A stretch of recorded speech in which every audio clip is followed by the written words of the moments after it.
Hi చెల్లెళ్ళు, అందరూ ఎలా ఉన్నారు? బాగున్నారా? అయ్య బాబోయ్, ఇది కూడా మొక్కేనా? ఇదో పెద్ద తోట మరి అనుకుంటున్నారేమో. ఇది అన్ఎక్స్పెక్టెడ్గా వచ్చిందా చెల్లె?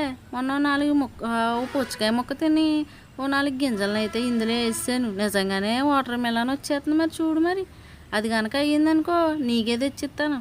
అలాగే బోల్డని కూరలు వండుతున్నావు కదా, ఇంట్లో కొత్తిమీర కొనుక్కోవాలంటే చాలా కష్టంగా ఉంటుందా చెల్లె? అలాగే 4 ధనియాలు కూడా వేసేసి శుభ్రంగా కప్పేడేసాను. కొత్తిమీర కనుక వచ్చిందనుకో బోల్డని రకరకాలుగా వంటలని చేసుకోవచ్చు కదా. అలాగని సరే సరే, ఇంకేముంది మరి. తర్వాత 4 డ్రాగన్ సీడ్స్ కూడా వేసాను చెల్లె. దీని మీద ఎప్పుడు మనకు అంత నాలెడ్జ్ అయితే లేదు, మరి వేసి చూసాము. వచ్చిందనుకో పండగే, మరి అదో ఇంకొక వీడియోలో వచ్చేస్తుంది కదా చెల్లె. అప్పుడు దాకా మరి మీ సపోర్ట్ అనేది ఉండాలి. మరి మీరు సపోర్ట్ చేసి లైక్ చేస్తే బాగుంటుంది. వెంటనే స్క్రిప్ట్స్ అనేది చేసేద్దు. అలాగే తల అనేది కొద్దిగా ఉన్నా కూడా బోసిపారు